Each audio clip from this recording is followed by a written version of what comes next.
இன்றைக்கு நம்மிடம் பேச இருப்பது சீனியர் மாஸ்டர் குமாரி மேடம். இவர் சென்னையை சார்ந்தவர். இவர் கடந்த 15 வருடங்களாக ஆனாபானசதி எனும் தியானத்தில் ஈடுபட்டுள்ளார். இவருக்கு பிரம்மஸ்ரீ பத்ரிஜியுடன் சேவை செய்த அனுபவங்கள் தாராளமா இருக்கு. இவர் சில தெலுங்கில் வரும் டாபிக்ஸை பப்ளிஷ் பண்ணியிருக்கும் டாபிக்ஸை இவர் தமிழில் மொழிபெயர்த்துள்ளார்.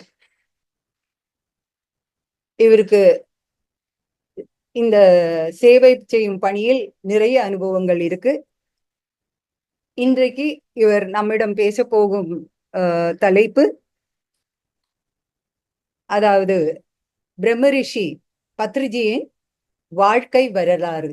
அதை பற்றி நம்மிடம் பேச வருகிறார் சீனியர் ஆசிரியர் குமாரி மேடம். மேடம் வாங்க. Thank you madam. எல்லாருக்கும் இனிய காலை வணக்கம். Thank you Chitra madam. வணக்கம் மேடம். வணக்கம்மா. முதலில் சொல்லிக்க விரும்புறேன் மேம்.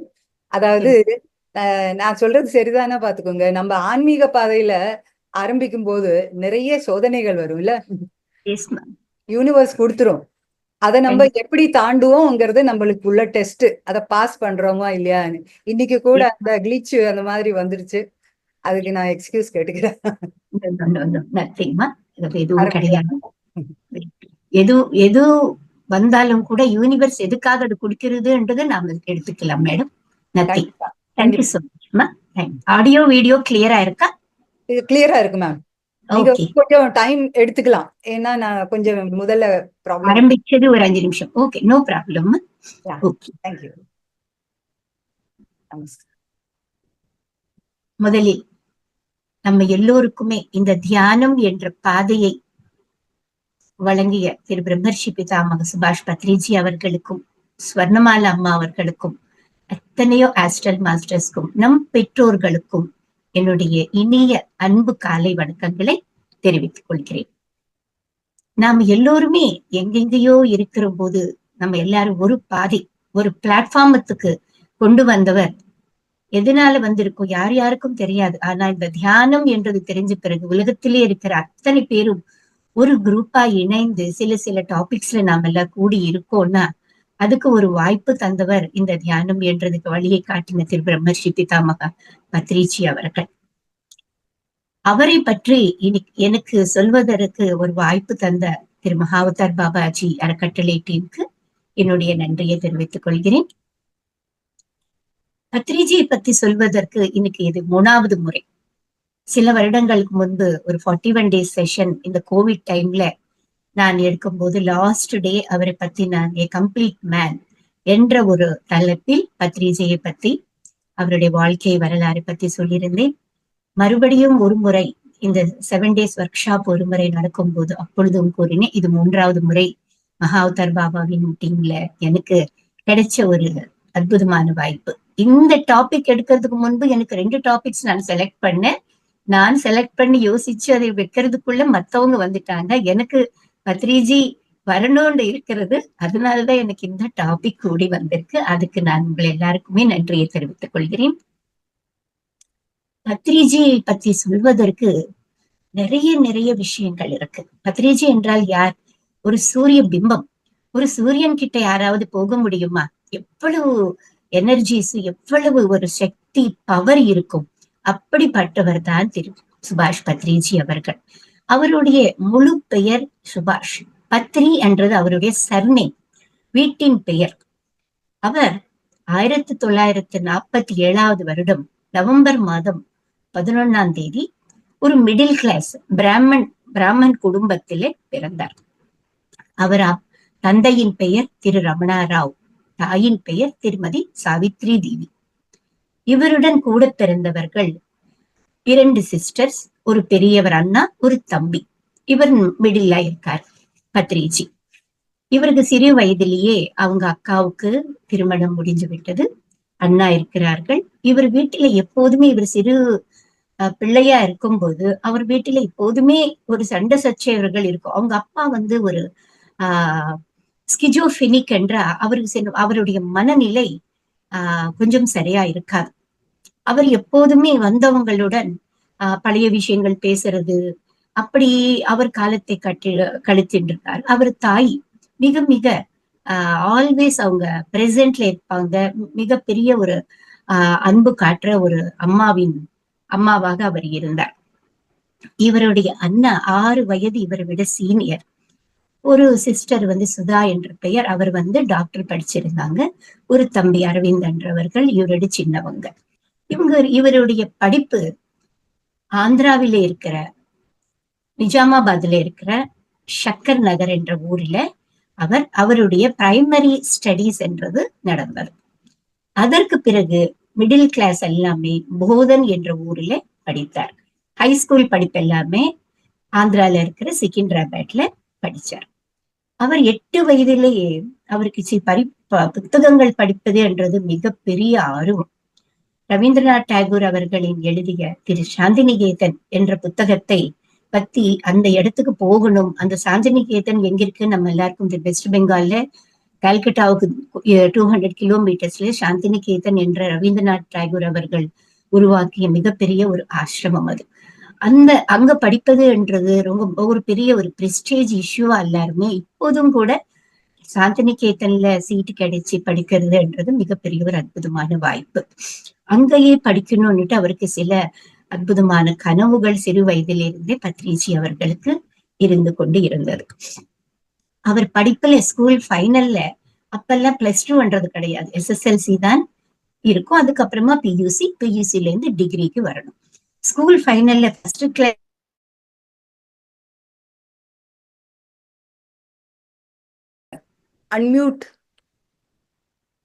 அன்மியூட் பண்ணீங்க, சத்தம் இல்ல.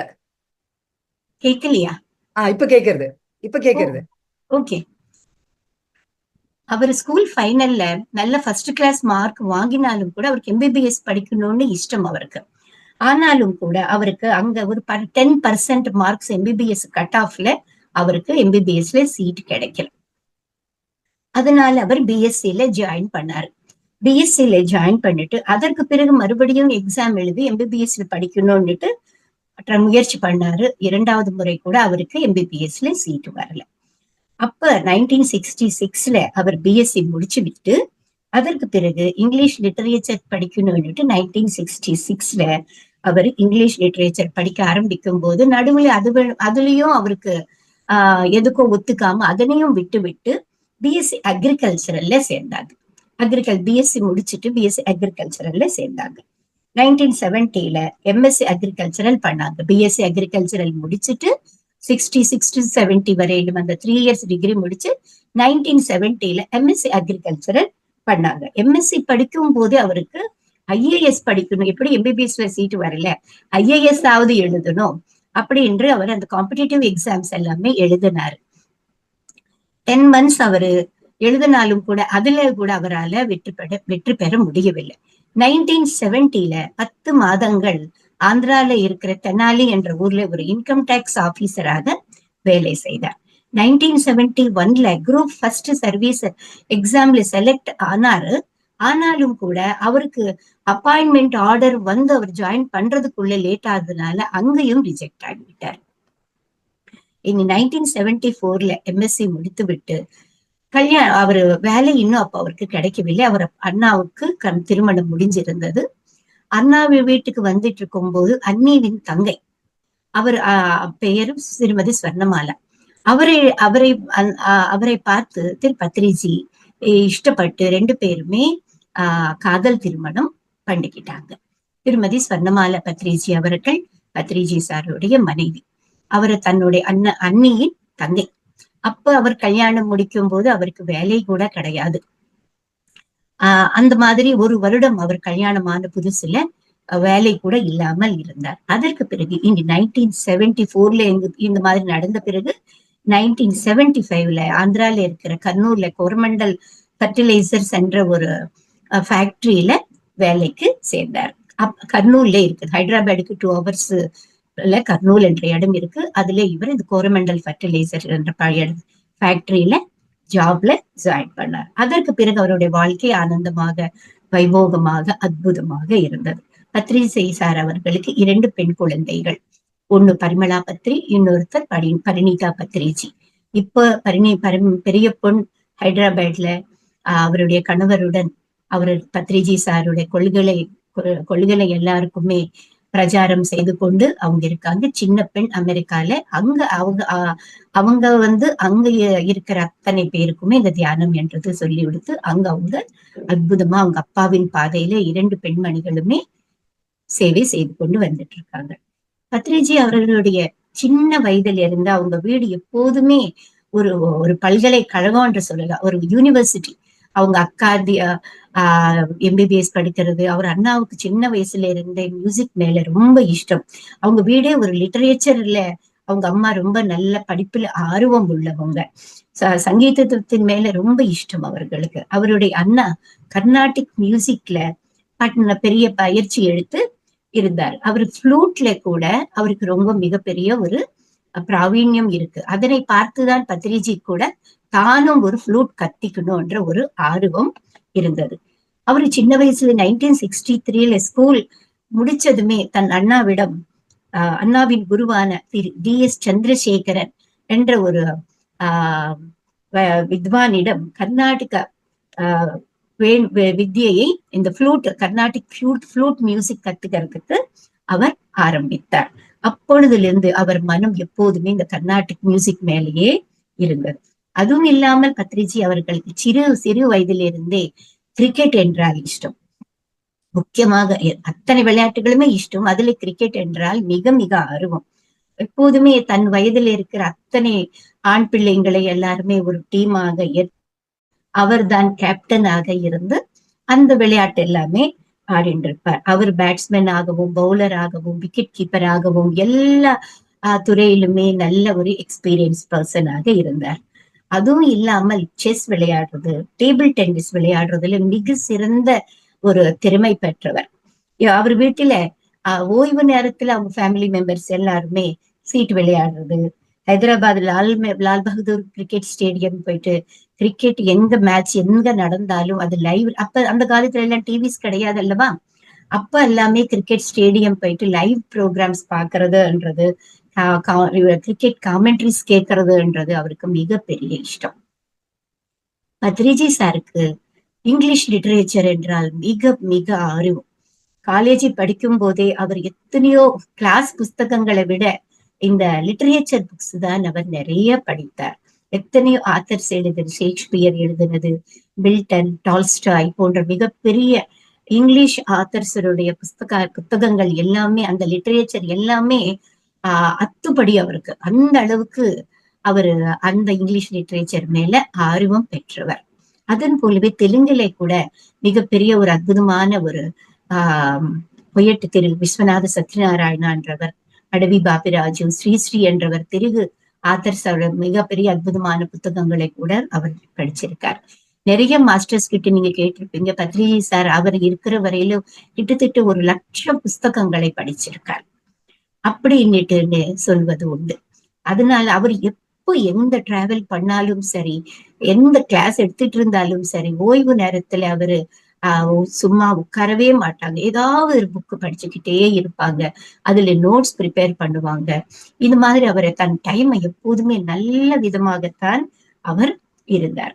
அவருடைய இனி ஃபேமிலி இது லைஃப் ஹிஸ்டரிக்குள்ள போகணும்னா 1964 அவருடைய தம்பி யங்கர் பிரதர் பிளட் கேன்சர் அவர் இறந்து போய்விட்டார்.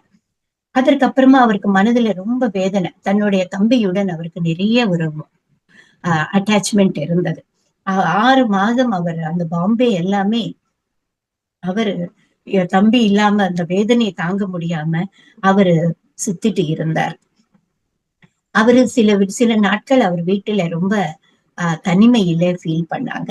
ஆனா அவங்க வீட்டுல எப்போதுமே அவங்க அம்மா பூஜைகள், விரதங்கள், நோன்புகள் இதெல்லாமே பண்ணிட்டு ஆன்மீகத்துல இருந்தாலும் கூட அவருக்கு எப்போதுமே இந்த ஆன்மீகத்துல இந்த தியானத்தை பத்தி அவருக்கு எப்போதுமே யாருமே சொன்னது கிடையாது. எத்தனையோ சுவாமிகள் கிட்ட எல்லாம் போனாலும் கூட அதுல அவருக்கு ஈடுபாடு இல்லாம இருந்தது. அவருக்கு நம்ம ஹிந்து எபிக்ஸ் ஆன ராமாயணம், மகாபாரதம் என்றால் அவருக்கு மிக மிக இஷ்டம். அந்த புத்தகங்களை நிறைய முறை படித்திருக்கார். காலேஜ் படிக்கும் போதே காலேஜ் எலெக்ஷன்ஸ்ல பங்கெடுத்து அதுலயும் கூட பார்ட்டிசிபேட் பண்ணார். அவருக்கு எப்போதுமே சிறு வயதுல இருந்து படிப்பு மேல அதர் லிட்ரேச்சர் படிக்கிறது இஷ்டம். அதனால லைப்ரரி போயிட்டு காலையில போன நைட் வரையிலும் லைப்ரரியிலேயே இருந்து நிறைய புத்தகங்கள் படிப்பது அவருக்கு ஒரு இன்ட்ரெஸ்டாக இருந்தது. 1976 தான் அவருக்கு உண்மையான இந்த ஆன்மீகம் என்ற ஒரு பாதை கிடைச்சது. அவருடைய ஃப்ரெண்ட், க்ளோஸ் ஃப்ரெண்ட் திரு ராமச்சென்னா ரெட்டி என்ற அவர்கள் மூலமாகத்தான் இந்த தியானம் என்ற ஒரு வழி இருக்குன்றது ஆன்ம ஞானத்தை பற்றி தெரிந்து கொண்டார். 1975லயே இந்த கோரமண்டல் ஃபர்டிலைசர் கம்பெனியில வேலை புரியும் பொழுதே அவருக்கு டூர்ஸ் போறதுக்கு, அவருடைய ஜாபு நேச்சரே டூர் போறதுதான். நிறைய கிராமங்கள் சுத்துறது, அத்தனை விவசாயிகளுடன் பேசுறது, மீட்டிங்ஸ் வச்சுக்கிறது, இப்படிதான் அவருடைய லைஃப் ஸ்டைல் இருந்தது. அதனால அவருக்கு நல்லா பேசுற திறமை என்றது அவருக்கு கிடைச்சது. ஒரு பத்ரிஜி ஒரு எப்படிப்பட்ட ஒரு மேக்னெட்டிக் பவர்ன்னு அவரை பார்த்தாலே ஒரு அட்ராக்ஷன் எல்லாருக்குமே. அவர்கிட்ட போகணும், பேசணும், அவருடைய நிலையில நாம இருக்கணும்னு நினைக்கிறது ஒரு மிகப்பெரிய பாக்கியமாக இருக்கும். அந்த மாதிரி நேரத்துல அவரு அந்த டூர் எல்லாம் போயிட்டு இருக்கும் போது அவருக்கு தெரியாமலே ஒரு சில ஃப்ரெண்ட்ஸ் மூலமாக விளையாடுறது, இப்படி போன்ற ஹேபிட்ஸ்க்கு எல்லாமே அடிமையானார். அப்படி ஆனாலும் கூட 1979ல எப்ப இந்த ஆன்மீகத்துக்கு வந்தாரோ அப்ப இது எல்லாத்தையுமே விட்டு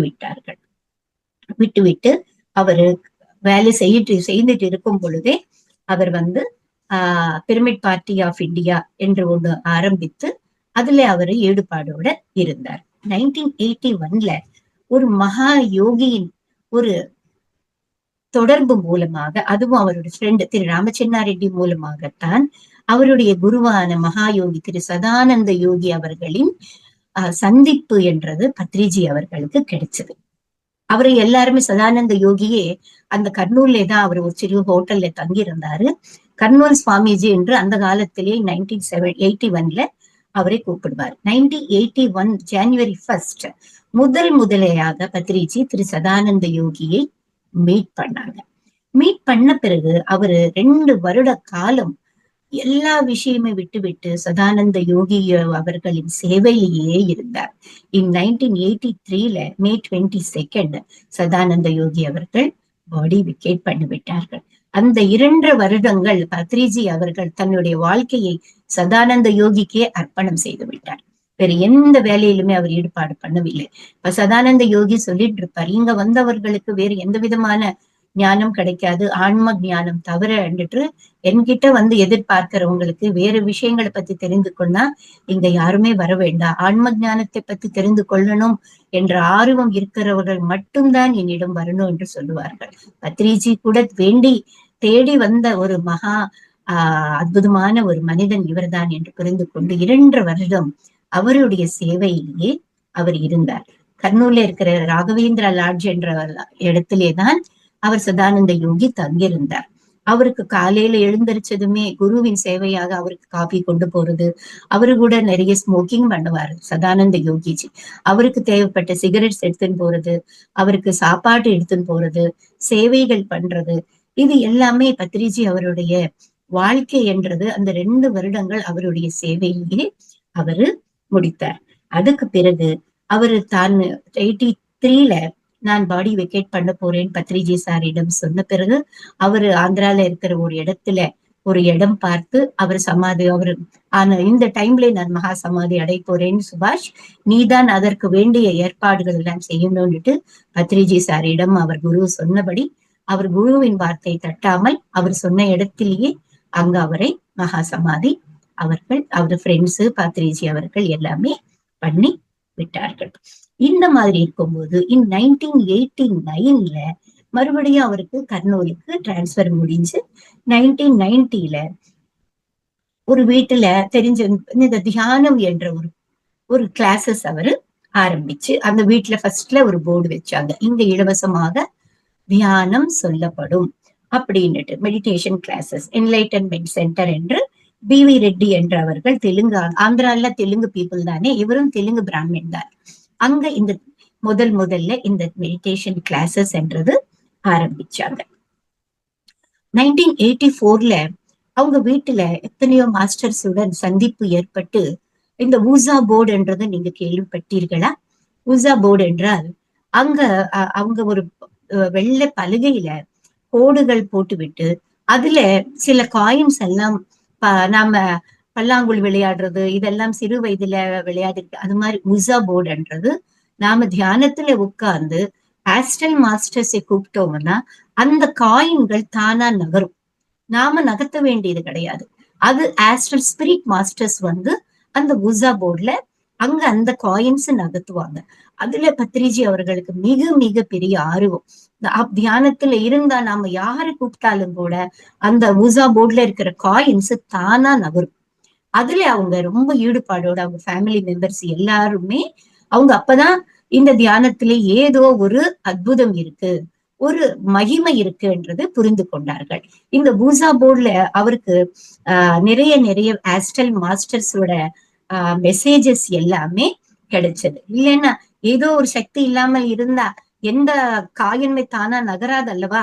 ஒரு பேப்பர்ல வச்சாலும் சரி, ஒரு போர்டுல வச்சாலும் சரி, நாம அந்த தியானத்துல உட்கார்ந்து யாரே நாம கூப்பிட்டாலும் கூட அந்த ஆன்மா வந்து அந்த ஊசா போர்டுல நகருதுன்ற நான் அங்க இருக்கேன்றதுக்கு அத்தாட்சியாக அங்க நடக்கிறது.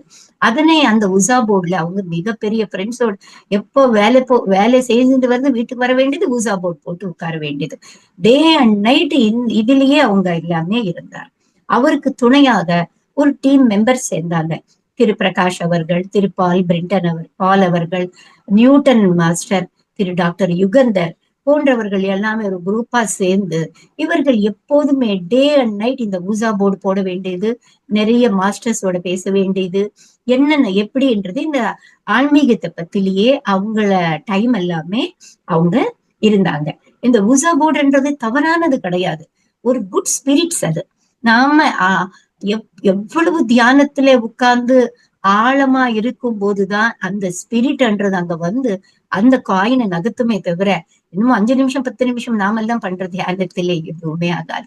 அந்த அளவுக்கு அந்த காலத்துல அவங்க எல்லாருமே ஒரு அற்புதமான ஒரு ஈடுபாடோட இருந்ததுனாலதான் அதெல்லாம் அப்ப நடந்துன்றது.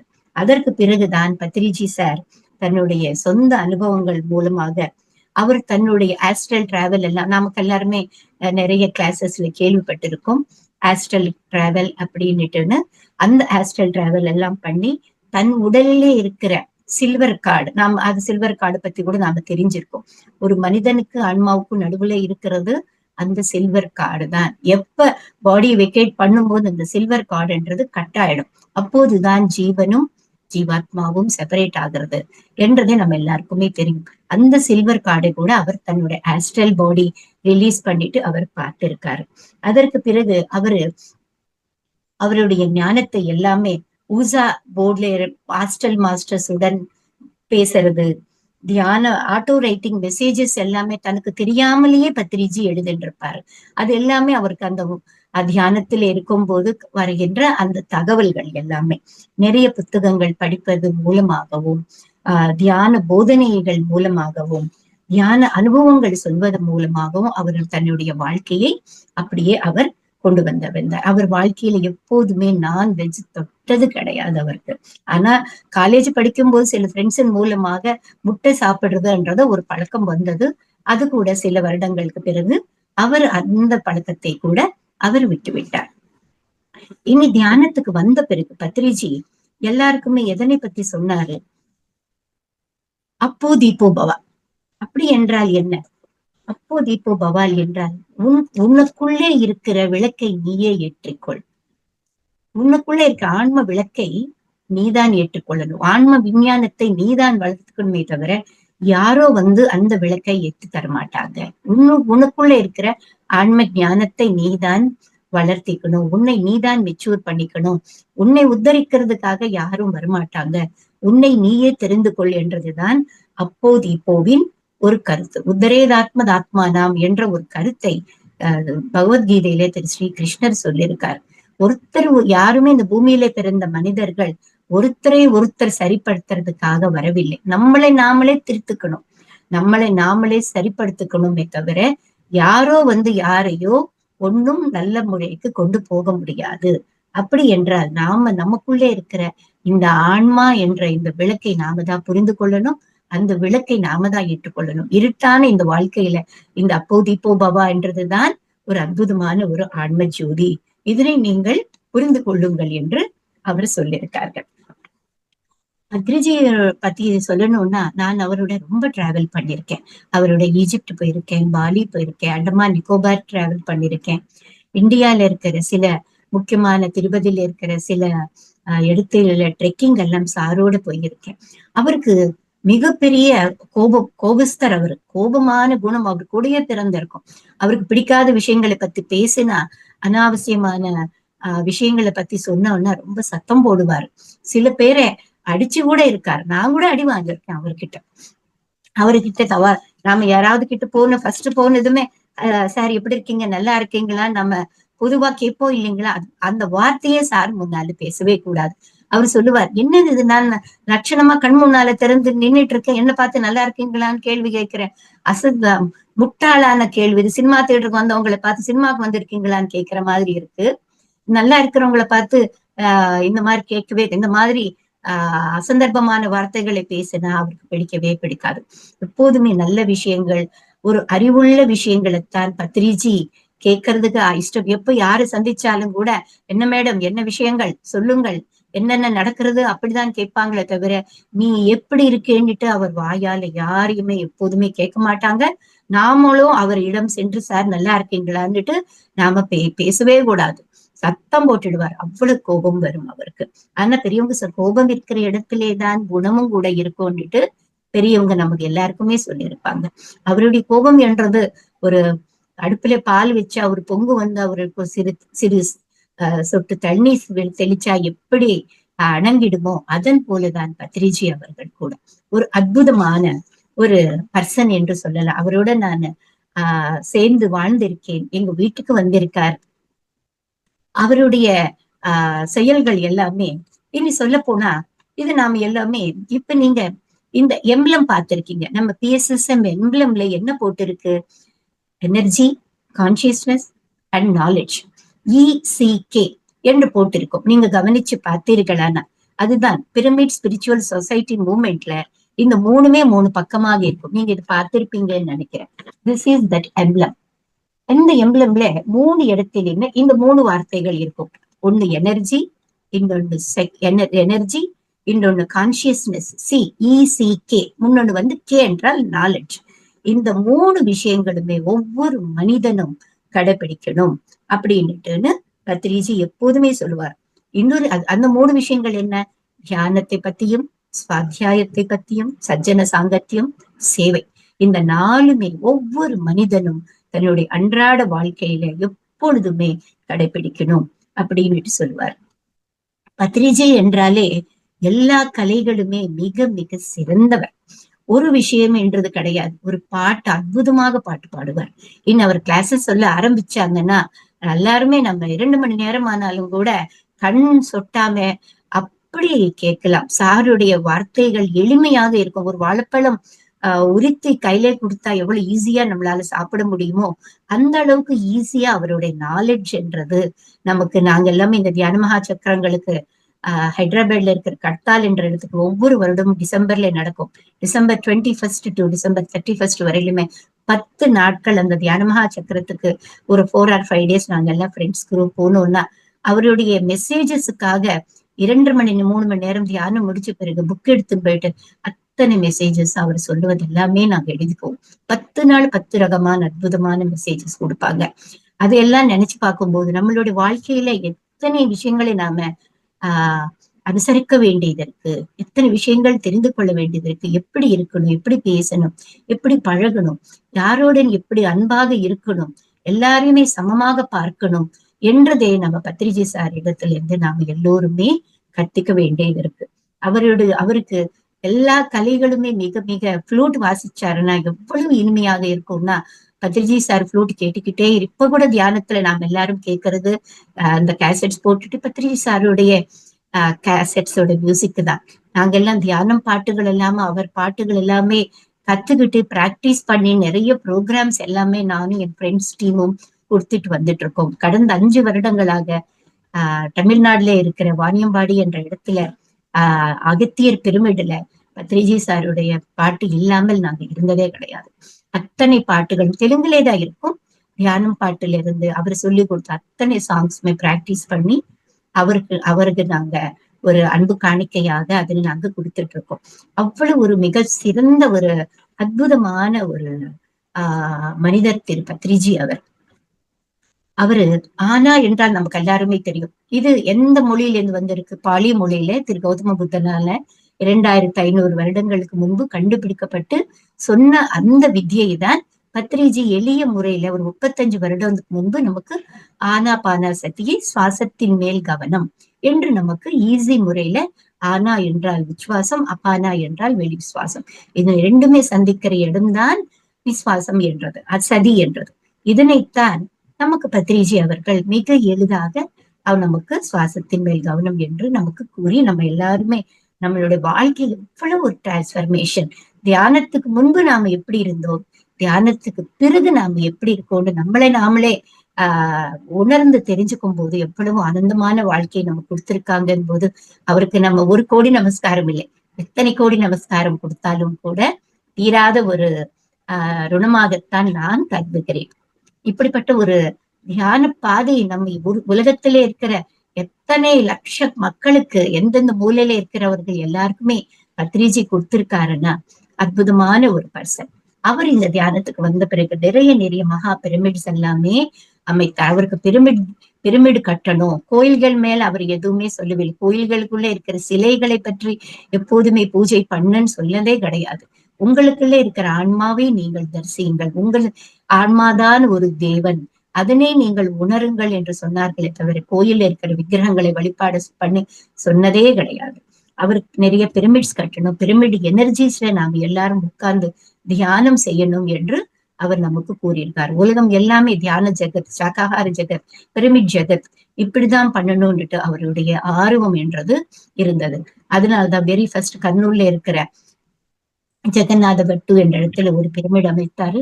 அதற்கு பிறகு அவரு நிறைய இந்த பிரச்சாரங்கள் எத்தனை ஊர்களுக்குள்ள சென்று சொன்ன பிறகு ஃபர்ஸ்ட் பெங்களூர்ல இருக்கிற பிரமிட் வேலியில 160x160 என்ற இடத்துல பெரிய பிரமிட் அமைத்தாங்க. அற்புதமான பிரமிட். அங்க இப்போ ஒவ்வொரு வருடமும் புத்த பௌர்ணிமா என்று நடந்ததுன்னா மேல அங்கதான் அற்புதமாக செலிப்ரேஷன் 5 days பண்ணுவாங்க.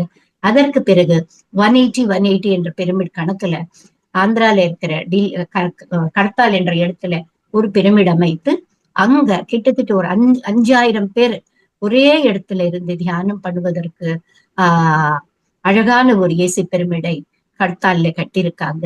அதற்கு பிறகு பேரவரம் என்ற ஒரு ஊர்ல ராஜமன்றில் ஆந்திர பிரதேஷ்ல இருக்கு, அங்க 200x200 பிரமிடு வந்திருக்கு. அது 10 வருடமா ஆரம்பிச்சு இப்பதான் பினிஷ் பண்ணிருக்காங்க. அது கூட அற்புதமான பிரமிடு. யார் எந்த வாய்ப்பு கிடைச்சாலும் இதெல்லாம் வந்து விசிட் பண்ணுங்க. அதற்கு பிறகு தமிழ்நாடுல அகத்தியர் பிரமிடு என்றதுக்கு அவரு எங்க வீட்டில் எனக்கு கிடைச்ச பெரிய மகா பாக்கியம். அது என் வீட்டுக்கு வந்திருந்து எங்க வீட்டுல கிளாஸ் எடுத்து எங்க வீட்டுல அவரே சமையல் பண்ணி எல்லாருக்கும் தன் கையால பரிமாறி அன்னைக்கு ராத்திரி இதே பெட்ரூம்ல நான் இப்ப எந்த ரூம்ல பேசிட்டு இருக்கேனோ அந்த ரூம்லயே என் கட்டில் மேலேயே அவர் உட்கார்ந்து எங்க தமிழ்நாடு மாஸ்டர்ஸோட டீம் மெம்பர்ஸ் எல்லாரோடையுமே இருந்து இந்த அகத்தியர் பிரமிடு வருவதற்கு அவர் ஒரு அடிக்கல் நாட்டினாங்க.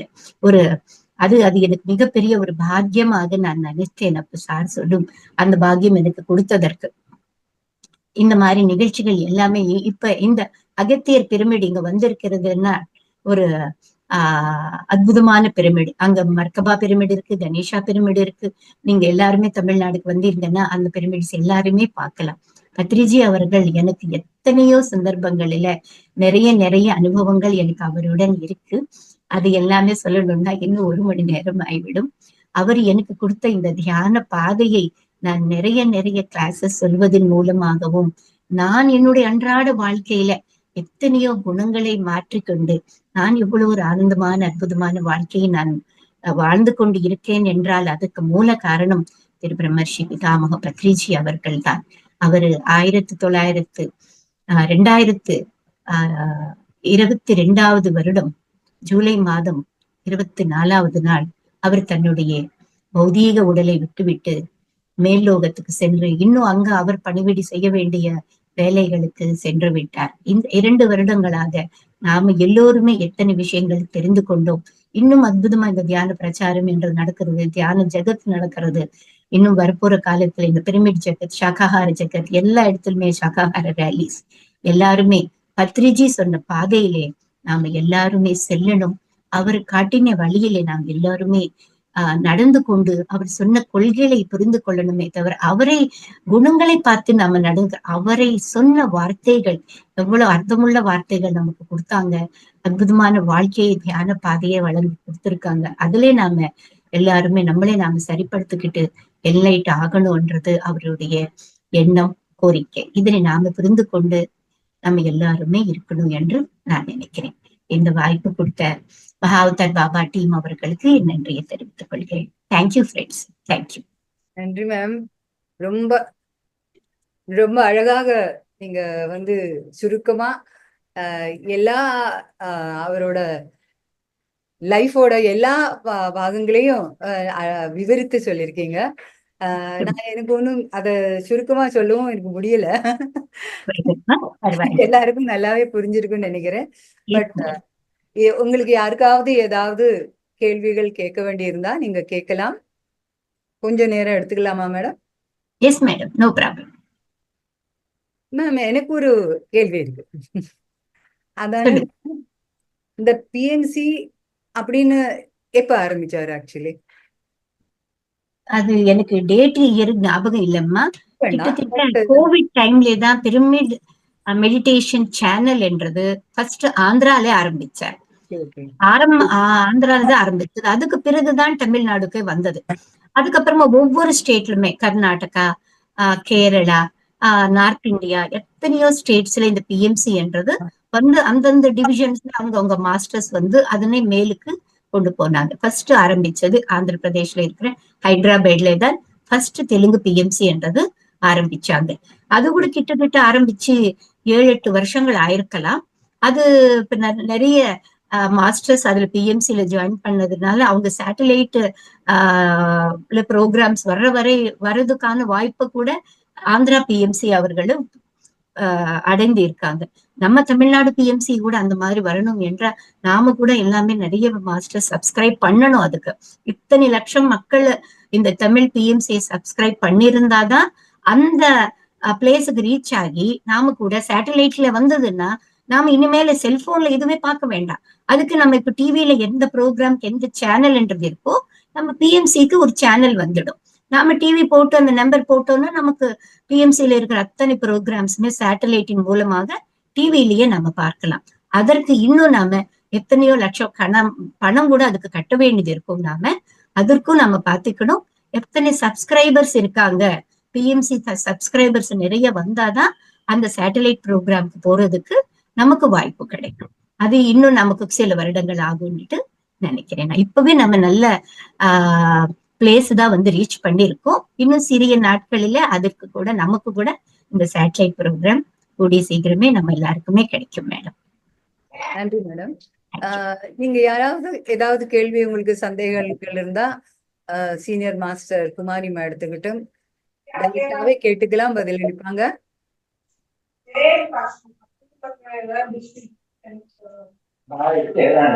ரியா செல்வராஜ் நீங்க பேசாரு.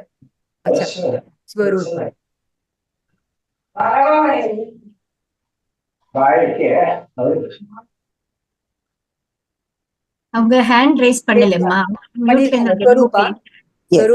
S madam, yes. வணக்கம் மேடம், வணக்கம். என் பேரு ஸ்வரூபராணி. நான் சென்னையில இருந்து பேசுறேன் மேடம். நான் ஒரு தியான பிரபஞ்சம் என்ற மேக்சின்க்கு பப்ளிஷர் அண்ட் எடிட்டராகவும் இருக்கேன். இப்போ மேடம் சொன்னது எத்தனையோ டைம் நாங்கள் கேட்டிருக்கோம். பத்ரிஜி பத்தி. ஆனா எத்தனை டைம் கேட்டாலும் இன்னும் கேட்கணுமான்னு தான் இருக்கும். அவர் பத்தி எல்லாமே தெரியும், ஆனா கேட்கும்போது ஒரு சந்தோஷமா இருக்கும், ஒரு எனர்ஜி ஃபார்மேஷன், அந்த கான்சியஸ்னஸ்ல ஈஸியா கனெக்ட் ஆக முடியும். நான் ரொம்ப நன்றி சொல்லணும் குமாரி மேடம்க்கு. இந்த டாபிக் எடுத்து பத்ரிஜி பத்தி சொல்லியிருக்காங்க. எத்தனையோ பேருக்கு தெரிஞ்சிருக்கும், ஆனா தெரிஞ்சுக்கிட்டே இருக்கணும். ஆனா ஏதாவது நம்ம மறந்துருக்கலாம், ஆனா திருப்பி நம்ம அதை ஞாபகம் படுத்துக்கணும். எதுக்குன்னா அவரு நமக்கு ஒரு மகா குரு. அப்புறம் பிஎம்சி பத்தி மேடம் கேட்டிருக்காங்க, எப்போ ஸ்டார்ட் பண்ணிருக்காங்கன்றது. இது 2017 நடந்திருக்கு மேடம். தேங்க்யூ. யா, தேங்க்யூ ராணிம்மா. தேங்க்யூம்மா. எஸ், ரொம்ப நல்லா இருந்தது madam. Thank you so much. Thank you ராணிம்மா. Thank you madam. இனி யாராவது கேட்க விரும்புறீங்களா? ஏதாவது கேள்விகள் இருக்கா, சந்தேகங்கள் இருக்கா? செல்வராஜா, நீங்க கைய உயர்த்தல, உங்களுக்கு ஏதாவது கேட்க வேண்டியிருக்கா?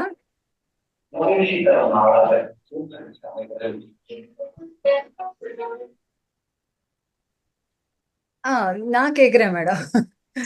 நீங்க பூஜா போர்டு ஏதோ சொன்னீங்க, அது எப்படி ஸ்பெல் பண்ணுவாங்க? என்னம்மா? புல்லாங்குழல். அல்ல, புல்லாங்குழல் சொல்லல, ஊஜா போர்டு அப்படின்னும். நீங்க கூகுள் போய் சர்ச் பண்ணாலும் கூட வாட் இஸ் ஊஜா போர்டுன்னா அதனுடைய டெஃபினிஷன் எல்லாமே வந்துடும். அது மெடிடேஷன் பண்ணுவாங்க. எஸ்மா, எஸ். அது நல்ல விஷயத்துக்கு தான் அந்த ஸ்பிரிட்ஸை நாம கூப்பிடணுமே தவிர ஊஜா போர்டு போடும்போது நாம நெகட்டிவ் எனர்ஜிஸை யூஸ் பண்ணவே கூடாது. It is only for good purpose. அப்பெல்லாம் அவங்க அந்த தியானத்து மேல அவ்வளவு ஈடுபாடு இருக்கிறதுனால இந்த தியானத்துல நாம ஆஸ்ட்ரல் மாஸ்டர்ஸ் கூப்பிட்டா வருவாங்கன்னு நாம நினைக்கிறோம் இல்லையா, அது நிஜமாகவே நடக்கிறதான்ற அந்த எக்ஸ்பீரியன்ஸ் பண்றதுக்காக அவங்க எல்லாமே எக்ஸ்பெரிமெண்ட் பண்ணிருக்காங்க. அந்த டீம் எல்லாமே பத்ரிஜி சாரு, இந்த யுகந்தர், பால் நியூட்டன் சாரு, இவங்க எல்லாமே நிறைய மாஸ்டர்ஸோட பேசணும்ன்றதுக்காக இந்த தியானத்திலே உண்மையே இவ்வளவு சக்தி இருக்கா, நாம எல்லாருமே பத்ரிஜி சொல்லியிருக்காரு இல்லையா, தியானம் சர்வரோக நிவாரணி, சகல போக காரணி, தியானம் சத்தியஞான பிரசாதினி என்று இவ்வளவு விஷயங்கள் சொல்லியிருக்காங்கன்னா நிஜமாகவே இந்த தியானத்துக்கு அவ்வளவு ஒரு சக்தி பவர் இருக்கா என்றதை அந்த இனிஷியல் ஸ்டேஜ் காலத்துல அவங்க 30-35 வருடங்களுக்கு முன்பே இந்த ஊசா போர்ட் போட்டு அவங்க எக்ஸ்பெரிமெண்ட் பண்ணிருக்காங்க. அதுலேதான் அவங்க உண்மையிலே நாம கூப்பிட்டா மேல்லோகத்துல இருக்கிற பாடி வெக்கேட் பண்ண மாஸ்டர்ஸ் அங்க நான் இருக்கேன்றத அடையாளமாக அந்த போர்ட்ல இருக்கிற காயின்ஸ நகர்த்துவாங்க. அந்த ஸ்பிரிட் நம்ம யாரை கூப்பிடுறோமோ அந்த ஸ்பிரிட் அந்த போர்ட்ல அவங்களுக்கு அந்த நாங்க இருப்போம்ன்றத அங்க சாட்சியாக காட்டுது. அது மேல அவங்களுக்கு ரொம்ப ஈடுபாடாக இருந்தாங்க. சில வருடங்கள் டே அண்ட் நைட் அவங்களுக்கு இதுவே வேலையாக இருந்து அவங்க அதுல நிறைய எக்ஸ்பெரிமெண்ட்ஸ் எல்லாமே பண்ணிருக்காங்க. ஆனா இப்பெல்லாம் அது யாருமே அந்த அளவுக்கு எக்ஸ்பெரிமெண்ட் பண்றது கிடையாது. அதுக்கப்புறமா பத்ரிஜி சார் கூட அதனை விட்டுட்டாங்க. இனிஷியல் ஸ்டேஜஸ்ல அது நடந்தது. ஓகே, நன்றி மேடம். Thank you masters. நீங்க யாராவது ஏதாவது சந்தேகங்கள் இருந்தா கூச்சப்படாம கேளுங்க. இது நல்ல ஆப்பர்ச்சுனிட்டி, மேடம் கிட்ட கேட்டுக்கலாம். ரொம்ப சீனியர் மாஸ்டர், நல்ல எக்ஸ்பீரியன்ஸ் உள்ளவங்க. Jayaraj sir. Yes good morning master. ரொம்ப சந்தோஷம், நல்ல ரத்ன சுருக்கமா சொல்லிட்டு இருக்கீங்க. லைஃப் ஹிஸ்டரி ஆஃப் நீ கேட்கும் போது புது புது விஷயங்கள்லாம் தெரிய வருது அவரை பத்தி. Thank you master. தேங்க்யூ. நன்றி சார். நன்றி. இனி யாராவது சீக்கிரமா கேளுங்க, பதில் கிடைக்கும். சந்தேகமோ இல்ல என்னவாவது கேட்கணும்னு தான் நீங்க கேட்டுக்கலாம் அவங்க கிட்ட.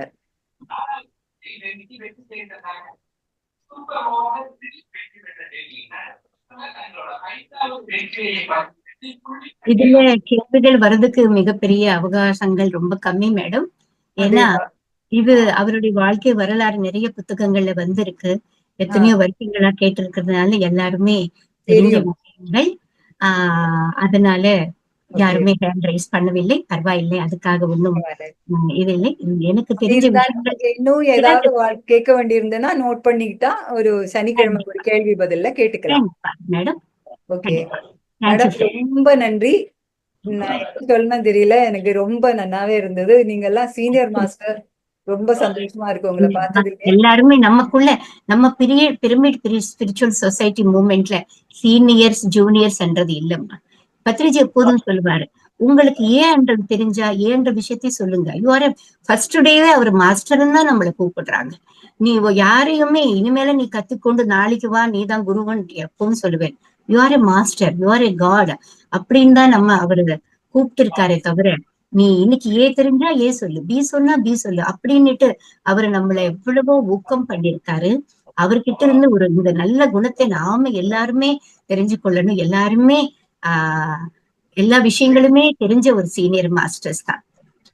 தேங்க்யூ. நன்றி மேடம், ரொம்ப நன்றி. திருப்பியும் வரணும், ஏதாவது வேற ஏதாவது தலைப்பில பேசுறதுக்காக. உங்க விஸ்டம் ஷேர் ரொம்பவே அழகா இருந்தது. நான் நிறைய கிளாஸஸ்ல சொன்னது இப்போதுமே பத்ரிஜி சார் கான்செப்ட்ஸ் தான் நான் சொல்வது உண்டு. அந்த மாதிரிதான் இந்த 41 days கான்செப்ட்ஸ் ஆகட்டும். அப்ப அவரு எனக்கு வசிஷ்டாமிருதம் என்ற புக்கை கொடுத்து, குமாரி மேடம் இதை நீங்க தெலுங்குல டிரான்ஸ்லேட் பண்ணணும், அது 250 ஸ்லோகாஸ் இருக்கிற புத்தகம், அது எனக்கு அவரு கொடுத்தாரு. நான் அது அவரு இருக்கும் போதே அது பண்ணி முடிச்சு அவர் கையால அதனை ஆரம்பிக்கணும்னு நினைச்சேன். அந்த வாய்ப்பு எனக்கு கிடைக்காமல் போய்விட்டது. சில காரணங்களால அந்த புத்தகத்தை என்னால பினிஷ் பண்ண முடியாமல் இருந்தது. இப்ப எனக்கு பினிஷ் பண்ணாலும் கூட இப்ப அவர் இல்லை. நடக்கிறது பார்க்கலாம். தேங்க்யூ. ரொம்ப தேங்க்ஸ் மேடம். தேங்க்யூ. ரொம்ப நன்றி. நன்றி. உங்ககிட்ட கேட்டுக்கிறேன், நீங்க வந்து மகாவதார் பாபா டிவில இன்னும் சேரணும், நீங்க சப்ஸ்கிரைப் பண்ணணும், அப்புறம் ஷேர் பண்ணணும், லைக் பண்ணணும். அது நம்மளோட ஒரு சேவைங்கிறத புரிஞ்சுண்டு நம்ம என்ன பண்றோமோ, நீங்க இங்க வந்து இந்த வகுப்புல சேர்ந்து இந்த விஸ்டம் ஷேரை நீங்க என்ஜாய் பண்ணி அதுல இருந்து கத்துக்கிறது, அது ஒரு பெரிய முக்கியமான சேவை. வரணும், இந்த இதுல கலந்துக்கணும்னு தோன்றதே ஒரு பெரிய மகாபாகியம் அப்படின்னு நான் நினைக்கிறேன், இல்லையா மேடம்? அதனால நம்ம ஓரோ செயலும் நம்ம சேவையாகவே நினைக்கணும். அப்புறம் நாளைக்கு நீங்களும் இதே மாதிரி வந்து ஏதாவது தலைப்புல இதுல பேசணும். மேடம் என்ன சொன்னாங்க, வந்து நம்ம முதல் நாள்ல இருந்தே மாஸ்டர் தான், நீங்க எல்லாருமே மாஸ்டர் தான். அதனால உங்க ஷேரையும் இத வந்து இங்க வந்து பகிர்ந்துக்கணும். அப்புறம் அது வந்து சஜ்ஜன சாங்கத்தியால படுறது அந்த சேவை. அதனால நம்மளுக்கு அந்த ஆன்மீக பாதையில முன்னேறணும்னா நம்ம சுவாத்தியாய, சஜ்ஜன சாங்கித்யா, மெடிடேஷன் இதெல்லாம் மெயின், பிளஸ் அதோட சேவை, அது ரொம்ப முக்கியமானது. அப்படி சொல்லிக்கிட்டு நான் நாளைக்கு வரும் வகுப்பிலும் நீங்க வந்து ரொம்ப எனர்ஜெட்டிக்கா அதுல வந்து பார்ட்டிசிபேட் பண்ணி, அதுக்கப்புறம் உங்களோட ஏதாவது சந்தேகங்கள் இருந்தா நம்ம வரும் ஆசிரியர்களிடம் கேட்டு அதுக்கு நிவர்த்தி பண்ணிக்கோங்க. கேட்டு அதை வந்து நம்ம இன்னும் முன்னேறதுக்கு சகாயமா இருக்கும் அப்படின்னு சொல்லிக்கொண்டு நமக்கு இன்னைய இந்த இதை நிறுத்திக்கலாம். எல்லோரும் நன்றி, வணக்கம். நன்றி, வணக்கம். தேங்க்யூ சித்ரம்மா. தேங்க்யூ.